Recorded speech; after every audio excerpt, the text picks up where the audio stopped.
Hello, everyone. Yes, I know there's not really there are locks around and stuff, but this is just an update on the everyday carry knives and stuff. I got the Cold Steel Recon, which I showed before.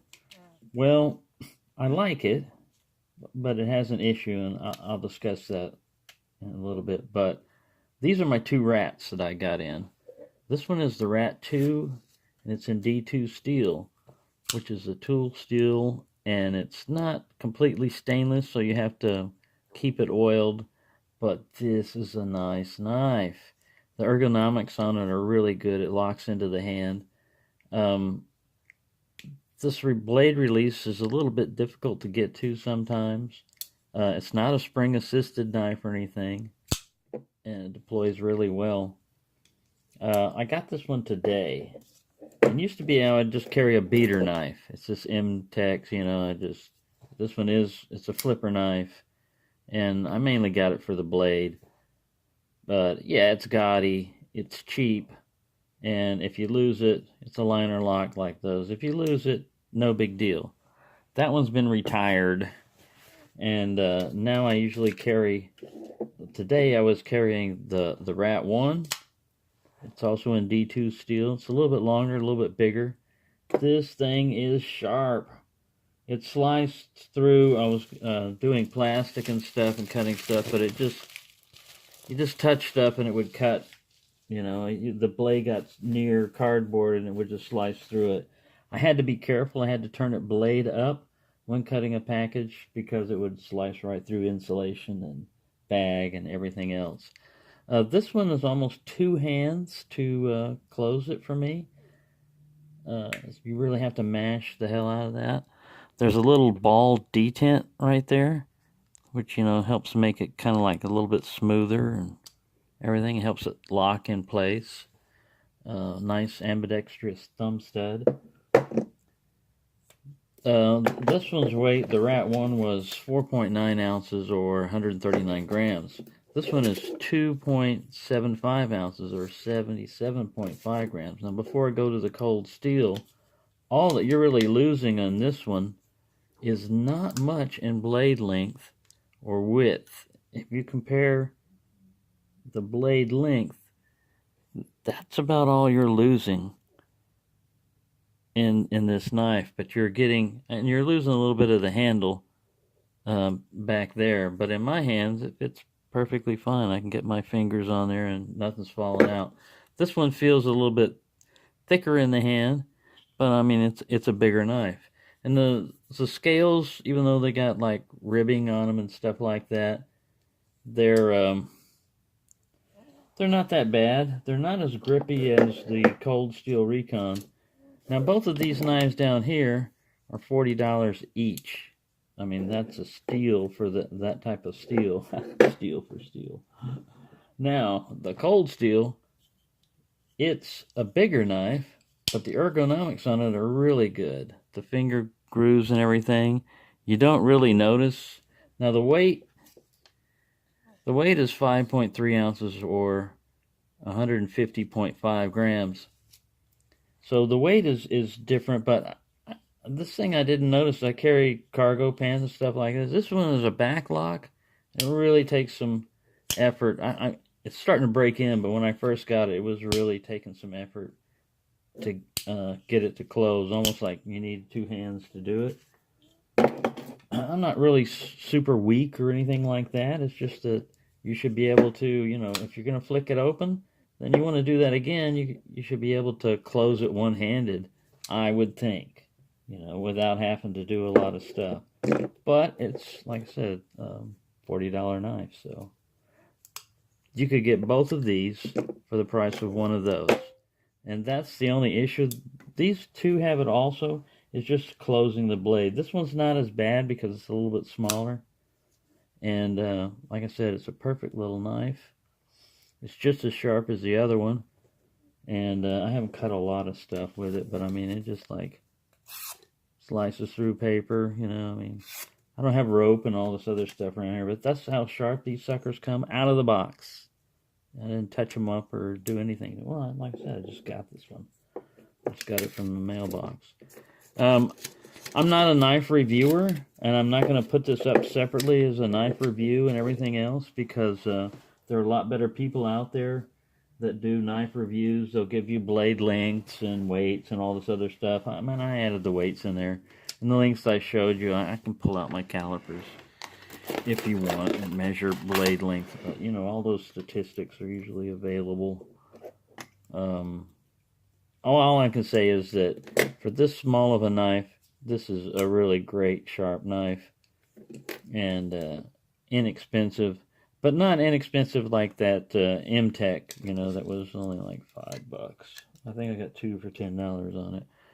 And like I said, my whole intent when I was getting it was, so you got a measured length from what actually is the cutting edge, the tip to the end of the cutting edge is like 2.70 inches or 68.75 millimeters. So it's usually the blade length is legal if you get over like 3.5 inches in some place, although individual states and everything, you should check your laws. Like Texas, I know you can carry a huge Bowie and stuff like that, but it wasn't always that way. It used to be a Bowie was a prohibited weapon, which is strange, since they're all known for it, like the Alamo and all that. Davy Crockett, Jim Bowie, and all that. Right, so we've got a measured blade length of 3.26 inches. Now, that's just the cutting edge. You know, if a cop was to grab, you know, or whatever, they'd probably measure all the way to the, you know, from the tip of the blade to the hilt there, which is a little bit further. 3.40 inches, but anyways, these are both very good knives, and I think that you don't lose anything by going with one of those. You can pay twice as much and get a very good knife, you know. I mean, the blade is a lot, feels a lot thicker and wider, but it still cuts like crazy. It's that flat grind on it, or saber grind that they've got here, really keeps this thing sharp. Now, these come in a lot of different colors, and I got mine with just a plain blade because it's been my experience on coated blades. I don't know how these are going to turn out, but they tend to chip and wear off and look pretty crappy after a while, and then you have uneven stuff can get underneath them, start rusting. So it's better to be able to see all that stuff anyway, and if it's going to wind up that way, just keep it that way. Now this one says Ontario Knife Company on it, on the blade. This one says Randall's Adventure Training, where they get the rat from, and then you can barely see it, but it says Ontario Knife Co. Rat Knives. All that's written there, but it's really faded out and everything. So 2 different design styles, but same steel in both of them.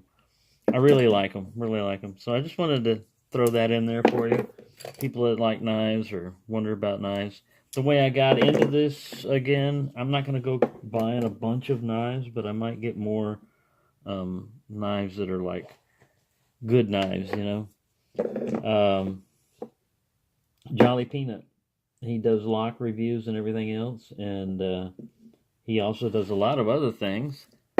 And he was reviewing a cold steel knife, a different kind of one. I think it was the Finn Wolf or something like that. And that got me looking at the cold steel knives, and I like the look and the feel and the shape of the Recon.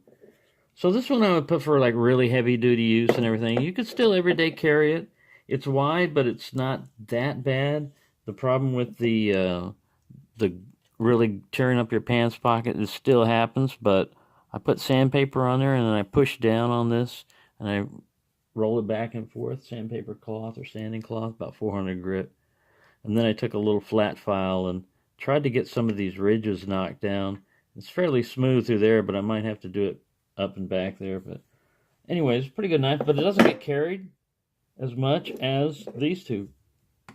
This one's like in a bottom cargo pocket, and this is up in the pants pocket. I was going to switch it to tip up carry because it comes tip down. It just deploys better out of the pocket with coming out like this and hitting it for me. But I don't have a good small torque set. And what I was using to remove, I switched this one around.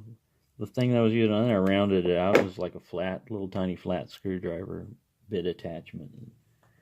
It tore it up. But anyways, I got one of those little screwdriver kits on order. Not the kind that you get. That's the one I tore up. Not the little one with just the little tiny set. But this one is more like a computer phone repair thing. Like 40 or 56 screwdriver attachments in it. So one of them's bound to fit that.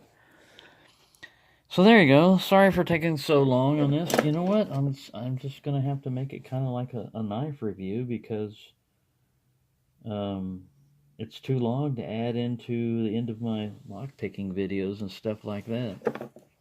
This one has the S35VN steel. Both of these steels are really good steels according to all of the people on the forums and stuff. You can also research it yourself as far as like steels, but they're very good. They're very sharp. They hold an edge a long time. The problem with stronger steels like that is that they're not going to be as easy to sharpen, but if you don't let them get super dull and you just use like a strop or something, you know, and maintain the edge, you know, like a leather strop, that's wood, but you get the idea.